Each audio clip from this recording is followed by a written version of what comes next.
आज बुद्ध पूर्णिमा मनाई जा रही है। बुद्ध दुनिया को अहिंसा, करुणा और संपूर्ण विश्व को शांति का संदेश देने के लिए जाने जाते हैं। बुद्ध के दिन ज्ञान लोगों को जीवन की राह दिखाते हैं। भगवान बुद्ध ने पूरी दुनिया को करुणा और सहिष्णुता के मार्ग के लिए प्रेरित किया है। बुद्ध जो है हमारे जीवन के लिए बहुत अमूल्य है। वैशाख पूर्णिमा के दिन बुद्ध जयंती मनाई जाती है। आज के दिन ही भगवान बुद्ध का जन्म हुआ था। इस दिन को बुद्ध पूर्णिमा भी कहा जाता है। बुद्ध दुनिया को अहिंसा, करुणा और संपूर्ण विश्व को शांति का संदेश देने के लिए जाने जाते हैं। बुद्ध के जीवन ज्ञान लोगों को जीवन की राह दिखाते हैं। भगवान बुद्ध ने पूरी दुनिया को करुणा, सहिष्णुता के मार्ग के लिए प्रेरित किया। गौतम बुद्ध का कहना था कि हर पुरुष के 4 पत्नियां होनी चाहिए। इसके पीछे एक दिलचस्प कहानी है। बुद्ध के प्रारंभिक उपदेश वाले 32 आगम सूत्रों में से एक इस कहानी का जिक्र है। बुद्ध ने सुनाई 4 पत्नियों की कहानी। एक आदमी की 4 पत्नियां थीं। प्राचीन भारत की सामाजिक व्यवस्था ऐसी थी जहां एक पुरुष कई पत्नियां रख सकता था। समय बीतने पर वह व्यक्ति बीमार पड़ गया और उसे अपनी मौत करीब दिखने लगी। जीवन के अंत में वह बहुत अकेलापन महसूस करने लगा। उसने अपनी पहली पत्नी को बुलाया और उससे अपने साथ दूसरी दुनिया में चलने के लिए कहा। व्यक्ति ने कहा, मेरी प्यारी पत्नी, तुमने तुम्हें दिन रात प्यार किया, जीवन भर तुम्हारा ख्याल रखा। अब मैं मरने वाला हूँ। क्या तुम मेरे साथ वहाँ चलोगी जहाँ मैं अपने मृत्यु के बाद जाना चाहता हूँ? उसे उम्मीद थी कि उसकी पहली पत्नी जवाब हाँ में ही होगा, लेकिन उसने जवाब दिया, मेरे प्यारे पति, मुझे पता है कि आप हमेशा मुझसे प्यार करते थे और अब आपका अंत करीब है। ऐसे में आपसे अलग होने का समय आ गया है। अलविदा मेरे प्रिय। दूसरी पत्नी का जवाब। इसके बाद गंभीर बीमार पुरुष ने अपनी दूसरी पत्नी को बिस्तर के पास बुलाया और मौत के बाद का सफ़र के साथ चलने के लिए विनती की। उसने कहा, मेरी प्यारी दूसरी पत्नी, तुम जानती हो कि मैंने तुम्हें कितना प्यार किया है।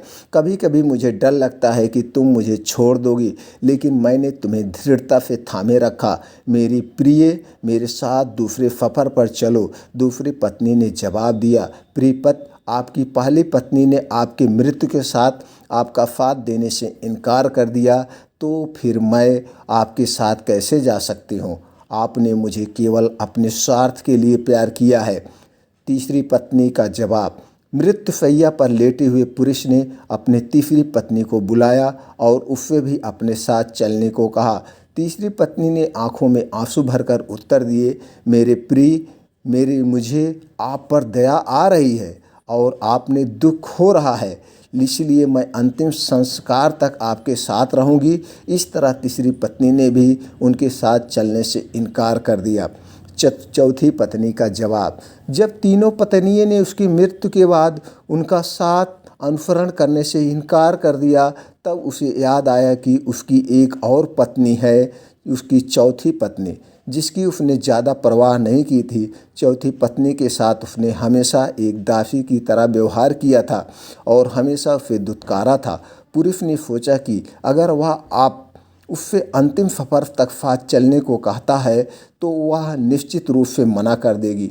हालांकि वह इतना ज़्यादा डरा हुआ था और अकेलापन महसूस कर रहा था कि उसने अपनी चौथी पत्नी से भी दूसरी दुनिया में साथ चलने की गुजारिश की। चौथी पत्नी ने अपने पति के अनुरोध को तुरंत स्वीकार कर लिया।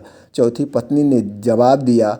पति के अनुरोध करने पर चौथी पत्नी ने कहा, मेरे पति प्यारे, मैं तुम्हारे साथ जाऊंगी, कुछ भी हो, मैं हमेशा आपके साथ रहने के लिए दृढ़ संकल्पित हूँ। मैं आपसे कभी अलग नहीं हो सकती। यह कहानी एक आदमी और उसकी 4 पत्नी की है। इन चारों पत्नियों का क्या है मतलब? गौतम बुद्ध ने अपनी कहानी समाप्त करते हुए कहा, प्रत्येक पुरुष और महिलाएं की 4 पत्नियां पति होते हैं और वह हर एक का खास मतलब होता है। पहली पत्नी का साथ ही हमारा शरीर होता है जिससे हम दिन रात प्यार करते हैं। सुबह के समय हम अपना चेहरा धोते हैं, कपड़े और जूते पहनते हैं, हम अपने शरीर को भोजन देते हैं, हम पहली पत्नी की तरह अपने शरीर का ख्याल रखते हैं। लेकिन दुर्भाग्य से जीवन के अंत में शरीर यानी पहली पत्नी हमें अपनी दुनिया में नहीं ले जा सकती है। शव का अंतिम संस्कार किया जाता है। बुद्ध ने कहा, जब अंतिम संस्कार सांस हमारे शरीर को छोड़ देती है तो चेहरे का रंग बदल जाता है और हम अपने उज्जवल जीवन को खोने लगते हैं। हमारे परिजन इकट्ठा होकर विलाप कर सकते हैं लेकिन इसका कोई फ़ायदा नहीं होता है। ऐसे समय में शरीर को अंतिम संस्कार के लिए एक खुले मैदान में रख दिया जाता है और फिर सफ़ेद राख बच जाती है। यह हमारे शरीर का गंतव्य है। भौतिक चीज़ों का तात्पर्य। दूसरी पत्नी हमारे भाग्य, भौतिक चीज़ों, धन संपत्ति, प्रसिद्धि, पद और नौकरी को दर्शाती है। हम इन सभी भौतिक चीज़ों से काफ़ी जुड़ाव महसूस करते हैं जिसे पाने के लिए हमने कड़ी मेहनत की है। हम इन चीज़ों को खोजने में डरते हैं, खोने में डरते हैं और बहुत कुछ पाने की इच्छा रखते हैं, लेकिन इनकी कोई सीमा नहीं है। जीवन के अंत में ये चीज़ें मृत्यु तक हमारा पीछा नहीं कर सकती हैं। हमारे भाग्य ने जो भी इकट्ठा किया है उसे हम छोड़ना ही होगा। हम इस दुनिया में खाली हाथ आए हैं और मृत्यु के समय भी हमारे हाथ खाली होते हैं। हम अपनी मृत्यु के बाद अपना भाग्य पकड़ कर नहीं रख सकते। जैसे दूसरी पत्नी ने अपने पति से कहा था, तुमने अपने अहंकार और स्वार्थ के लिए सिर्फ मुझे अपने साथ रखा और अब अलविदा कहने का समय आ गया है। हमारे रिश्ते नाते। बुद्ध कहते हैं कि तीसरी पत्नी का अर्थ यहाँ हमारे नाते रिश्तेदारों से है। यह हमारे माता पिता, बहन और भाई, सभी रिश्तेदारों, दोस्तों और समाज की तरह है। वो आंखों में आंसू लिए हमारे साथ शमशान घाट तक ही आ सकते हैं। वो हमारे लिए दुखी और उदास रहते हैं।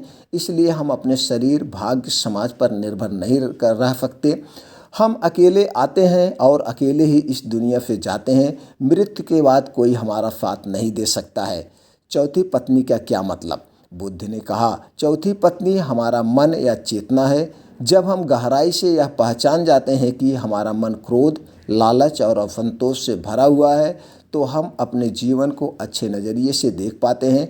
क्रोध, लोभ और असंतोष कर्म के नियम हैं। हम अपने कर्म में कभी पीछा नहीं छुड़ा सकते हैं। जैसा कि चौथी पत्नी ने अपने मरते हुए पति से कहा था, तुम जहाँ भी जाओगे मैं तुम्हारे पीछे चलूँगी। तो दोस्तों, इस कहानी से हमें क्या सीख मिली कि इस कहानी से हम अगर देखा जाए तो बहुत बड़ी सीख मिली है कि इस कहानी को अगर हम गहराई से पढ़ेंगे तो हमारे जीवन में सब कुछ व्यर्थ है, हमारा मन ही अनंत है। इसलिए इस धरती पर हम आए हैं तो ऐसा कोई काम ना करें जिससे कि हम अपने कर्मों का फल यहीं भोग लें। जो कुछ हो उसको हम अच्छे से करें, किसी को कष्ट ना पहुंचाएं, दान दें, अपने मन को शांति दें। तो दोस्तों, ऐसा करके हम अपने जीवन को एक अच्छा जीवन जी सकते हैं, अच्छे जीवन से रह सकते हैं। तो ये कहानी से हम बहुत बड़ी सीख मिलती है। दोस्तों, अगर ये कहानी आपको अच्छी लगी अपने यार दोस्तों से ज़रूर शेयर करें और हमें कमेंट बॉक्स में बताएं ये कहानी आपको कैसी लगी। ऐसी ही और महात्मा बुद्ध की बहुत सारी कहानियां हैं, हम आप लोगों तक एक एक करके पहुंचाते रहेंगे। चैनल को सब्सक्राइब करके बेल आइकॉन का बटन दबा दीजिए। तब तक के लिए फिर मिलते हैं अगले वीडियो में। खुश रहें, मस्त रहें। जय हिंद, जय भारत, नमो बुद्धाय।